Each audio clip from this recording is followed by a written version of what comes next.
مواطن ما عندك مشكله. يعني هسه اليوم وصل مسج زعم اللي يطلع من الفلوجه ماكو تفاوض، اللي كل اهل الفلوجه دواعش، كل اهل الهيد داعش، كل اهل الموصل داعش. يعني افهموا يا عالم، لا حد يسلم نفسه. اذا بالطلاق اذا فاتوا الحشد لا نذبحهم بالطلاق، هذا يمين عيب اقوله بالاعلام.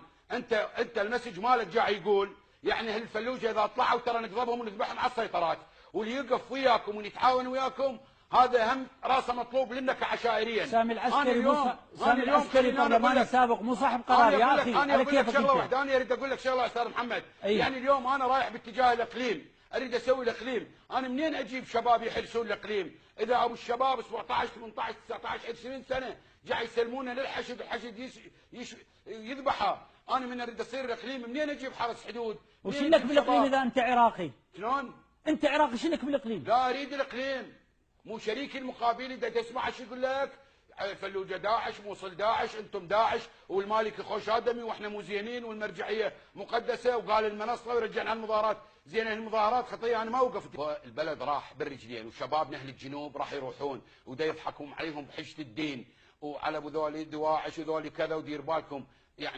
يعني والله العظيم اني انقهر على ابن الجنوب، خطيه مخشوش بيه. وتعال فوت عمي ابن الجنوب، تعال فوت انت بالمؤسسه العسكريه، بالدفاع، بالشرطه، حطك على راسي بدنا نتعاون.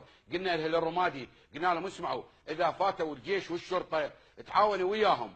اكو ناس شو تقول لنا، انا قبل ما مصرح به قال عمي احنا ويا الجيش والشرطه متعاونين، احنا يفوت علينا الحشد والطلاعات الايرانيه والمد الفارسي نتذابح وياهم وما نخليهم يفوتون لاسباب عده. ذول ناس مجرمين يشحطون يذبحون، ما نقدر نتعامل وياهم.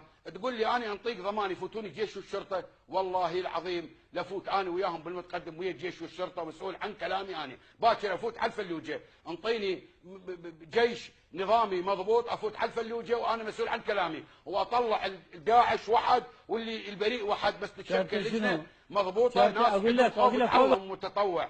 انا ويا الجيش مالي مو عيب اطلع ويا اللواء ركن اسماعيل المحلاوي، ويا فالح الفياض، الرجال هذا هم حاسبين على النظام السابق. يوميا شافتين بتقرير يقول انت بعثي، واحنا انا بحياتي ما مسجل بعثي، نصير ما مسجل. عندك اللواء هادر زيج، عندك ناس محترمين. عمي تعالوا نفوت وياكم على الفلوجه، احنا بالمتقدم خلي يذبحونا داعش.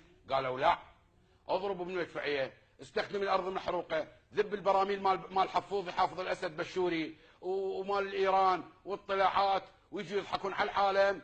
عمي بيوت ما ظلت، بشر ما ظلت، العالم ما ظلت، عالم حقدت عالم حقدت. اليوم انتم مكيفين، يعني مكيفين. مو هذا الاحتقان راح يولد مشاكل ما تنسد بعد، ما تنسد. هاي ثارات عشائر. استاذ سامي العسكري كان عايش برا باسبانيا مدري وين بالنرويج.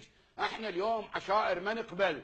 احنا اليوم ما ضيع ولدنا، انا اجي انطي ولدنا لابو الحشد ينطيني كتاب شكر وتقدير اخليه يذبحهم، والله شكرا ذولي دواعش، والله اللي يسلم واحد ويطلع مو داعش ويذبحون الحشد، والله العظيم لا نجد نحط عقاله براسه ونشحطه هو ونخلصه.